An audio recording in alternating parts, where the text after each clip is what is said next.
Okay, so welcome everyone once again. So today in our social science class we will start a new chapter. Okay, and that chapter is present in page number 50 54 in old book,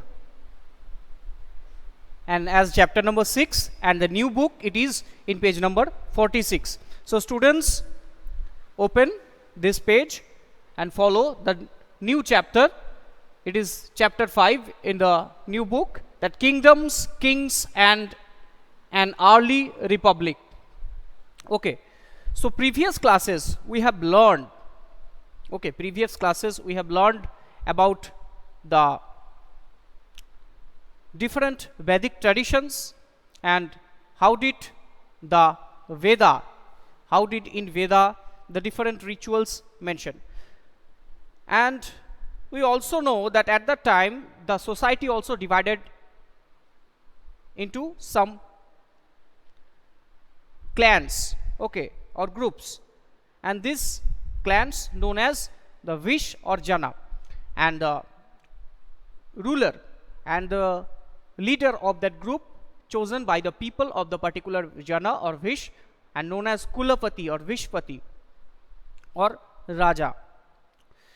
Okay, but in our modern day we chose our leaders by voting, and it is something that has become common during 70 years, more or less 70 years. So how did men become rulers in the past? That the choosing rajas, this tradition was changed around 3000 years ago, and from that time some new systems also introduced in the society, such as the Raja now become recognized by performing some big sacrifices called yajna. Okay, and what is yajna? That yajna means that with to sacrifice anything, to devote, to sacrifice, or to give anything, or practice some ritual in front of the sacred fire, often with mantras mentioned in the Vedas, following Vedic instruction. Okay, and offering or sacrificing is a main part of the yajna. Sometimes they sacrificed, you know, that animals, sometimes the grains or ghee. Okay, so at the time there are different yajnas practiced by the rulers or kings to glorify themselves, to got some recognition from the people of the particular land or country, like Ashwamedha, Rajasuya, Bajapaya. Okay, so this type of yajna also mentioned in our two great epics, Ramayana and Mahabharata. Okay, so you can see lot of references in Ramayana and Mahabharata. Okay, this type of yajnas. So first one, what is Ashwamedha? So Ashwamedha or horse sacrifice was one such ritual. In this ritual, the king first let loose a horse, and the horse wandered freely one place to another place, and Raja's men guarded it. And if the horse wandered into other kingdom, and the horse was stopped by some other rulers or the men of other rulers, then that king had to fight with the army present with the horse. And if that king lose the battle, then automatically the ruler accept the superiority of that king and become an subordinate. Okay, and sometimes if they allowed the horse to pass through their kingdom, it is also represent that they accept the subordination of that king or superiority of that particular king. Okay, so in this way, that in two methods, either they had to fight or own, otherwise if they not own, they just let the horse go in from their territory. In both the cases, they had to, it means that they accept the superiority of that king who sent the horse. Okay, then all the subordinate kings, those kings accept the superiority. They were invited in the in a ceremony of where the sacrifice were practiced, and this practiced were performed by some specially trained priests. And after the sacrifice and after the yajna, they were rewarded with some beautiful or some precious gifts, and such as the land grant, cows, or gold and silver. And the organizer Raja, after practicing this sacrifice, horse sacrifice or yajna, recognized as being the very powerful king. And all those who came to visit this yajna, the subordinate kings as well as his subjects, the common people, they brought some gifts for the Raja. And at that time, Raja usually sat on some tiger skin or on the throne, and his companions, the charioteers, okay, at that time they used to rode the chariots. Okay, so at the time, those who just who are the drive those chariots, those people, the charioteers, they described the heroism and chanted tales of his glory to the people, because it is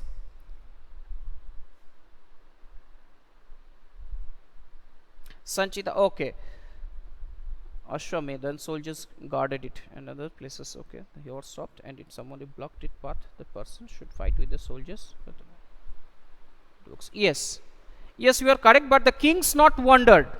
The horse wandered from one place to another, and king's army also marching behind the horses. Okay, and that is, and if someone blocked the path of the not person, if someone blocked the path of that particular horse, the person should fight with the soldiers. Okay, as per the old book, this is Ashwamedha. And after that, the horse was sacrificed, means killed. Okay, and in the yajna, and also the king was known as the superior among all. Except king, his relatives, means the wives and sons of that particular king, the queens and princes, they also had had to perform a variety of minor rituals. Okay, and the other rajas, those who were invited in the yajna, they just simply spectators, and who had to sit and watch the entire performance of the sacrifice. And those priests performed the ritual, including rituals including the sprinkling of sacred water, such as today also in some yajna, it's organized in our home. Okay, some puja, after that puja, the sacred water sprinkled all to the people. At that time also, the sacred water sprinkled on the king. And the ordinary people, the vish or vaishya, the subjects of the king, they also brought gifts, okay, for the king. And however, some people, they were not allowed to enter the place of the ritual, and who were regarded as Sudras by the priests, were excluded from many rituals, and they were not allowed. Okay, so this is the Ashwamedha, students. Okay, I hope you have understood Now, if you have any question, now you can ask me about the Ashwamedha. Okay.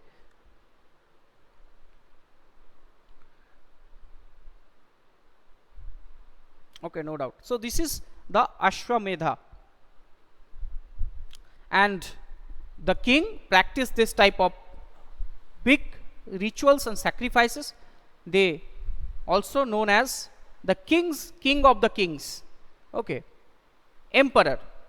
Such as in the latter phrases, we will see that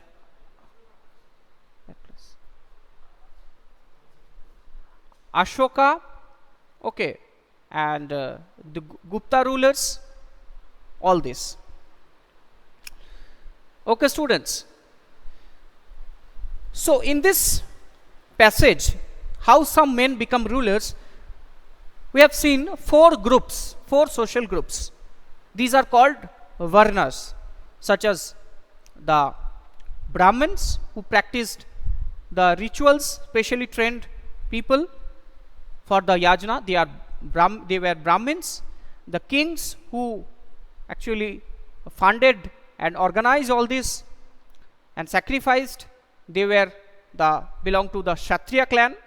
The people who came with gifts to watch the ritual, the subjects of the king, they were called Vaishya. And those who were not allowed to enter in the place of sacrifice, they were called Sudras. So in this way, these are the four Varnas. So in next class, in detail, we will discuss about the four different Varnas and from where did they emerged. Okay, they exist today or not. So all these things we will discuss in the next class. Okay, students. So now I am asking, if you don't have any problem, then I will discuss some question answers. I will ask some question from chapter number 4. Okay, and the exercise question answers of chapter number 4 I'll upload, okay, in the e-portal or as a PowerPoint presentation, as well as I will give you I will present it as a class. So are you ready, students?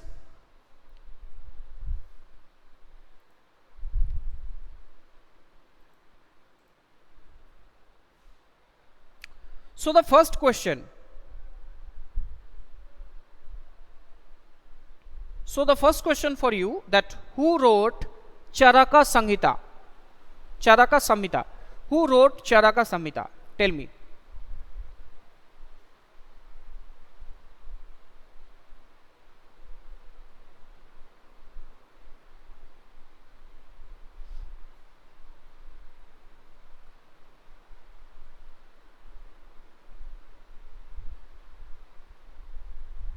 And another question, that tell me the subject of that book.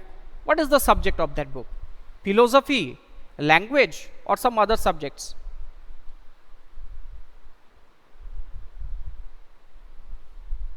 Or it is a religious text or some other? So what is the subject of that book, as well as that who wrote the book?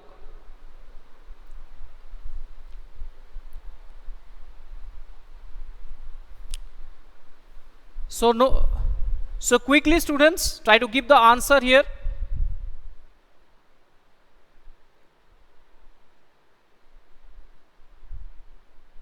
Agnivesha.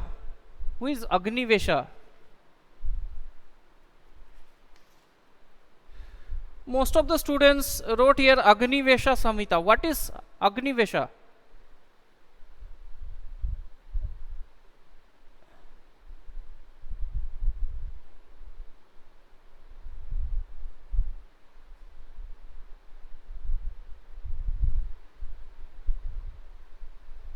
Okay, students. So first mentioned, what is mentioned in your book? It is the Charaka Samhita. Okay, widely known as Charaka Samhita. The Sanskrit text on Ayurveda. Yes, the subject is Ayurveda, medicine. Very good.